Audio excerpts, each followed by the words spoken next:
तो जाहीरपणे वापरणार नाही, माझ्या जबाबदारी तो शब्द बसत नाही. पण जो प्रकार सांगलीमध्ये झाला त्या प्रकाराची रिॲक्शन नाही, पण त्या प्रकाराला उत्तर द्यायला लागेल.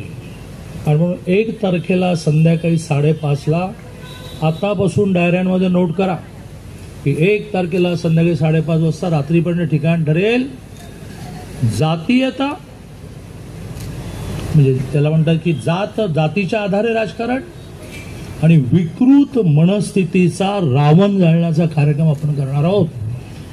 त्याच्या आधी एक सभा होणार आहे, ज्या सभेमध्ये एक भाषण झाल्यानंतर त्या काळात कोण काय बोललं याची क्लिप दाखवणार. मग सुप्रियाताई म्हणाल्या की मला एकादशीला मटण खायला आवडेल. अरे 18 लाख वारकऱ्यांची चेष्टा करता काय? हां, मग ते मिटकरी आता आहेत पार्टीमध्ये, मांडीला मांडी लावून बसतात, पण जे बोललं ते जाणार आहे काय? तेव्हा ते कुठल्या पार्टीत होते? काय म्हणाले मिटकरी या इस्लाम बोलला आणि काय क्लिप फिरली, कोण टाळ्या देत होते तुम्ही अभय मिटकरीच्या बोलण्याला? गोपीचंद अमोल मिटकरी, गोपीचंद पडळकरने जे वाक्य म्हटलं ते त्याने म्हणावं न म्हणावं याची चिंता करणारं आमचं महाराष्ट्राचं नेतृत्व देवेंद्रजी खंबीर आहे. भल्या भल्या माणसांना टॅकल करतात. गोपीचंदला तर कान त्याचा धरतील धरायचा तो. मला आठवतो, मी राज्याचा अध्यक्ष होतो, कोविडची साथ होती आणि सोलापूरच्या का बार्शीच्या कुठल्या तरी प्रेस कॉन्फरन्समध्ये गोपीचंदने असं म्हटलं की शरद पवार हा कोविडचा विषाणू आहे. प्रेस कॉन्फरन्स आटपून बाहेर यायची वाट बघत होते देवेंद्रजी. बाहेर पडल्या देवेंद्रजीने फोन केला गोपीचंदला, विचारा की देवेंद्रजी महाराष्ट्राची संस्कृती नाही, तुम्ही यापुढे शरद पवार असं बोलायचं नाही. तुमच्याकडे मिटकरीचा कान कोणी पकडला? तुम्ही ते टाळ्या देत होता स्टेजवर बसल्या बसल्या. आणि त्यामुळे गोपीचंद काय बोलला त्याचा स्वतंत्रपणे विचार करू, त्याला करेक्ट करण्याची व्यवस्था आहे. देवेंद्रजींनी तुमचं काय घोडा मारलाय?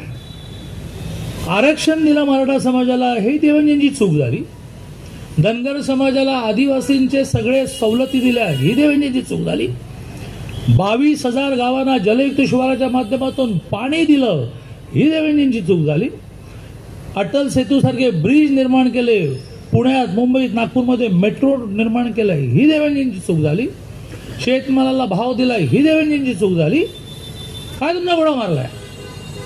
तुम्ही घाबरता म्हणून सगळे एकत्र येऊन अटॅक करण्याचा प्रयत्न करता. यापुढे कार्यकर्त्यांनी अंगावर आलं ते शिंगावर घ्यायचं आहे. हम किसी को टोकेंगे नहीं, इसके बाद किसी ने टोका तो छोडेंगे. आम्ही कोणाला टोकायला जाणार? आम्ही खूप नम्र माणसं, मी खूप प्रेमाने बोलतो.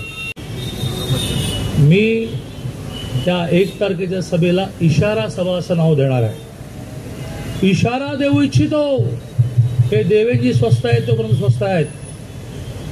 14 ते 19 ठाणे जिल्ह्यातल्या कोणा बिल्डरने आत्महत्या केली की ज्याच्या डायरीमध्ये एका नेत्याचं नाव होतं आणि कोण रात्री 3-3 वाजेपर्यंत देवेंद्रजींच्या घराच्या बाहेर बसत होता.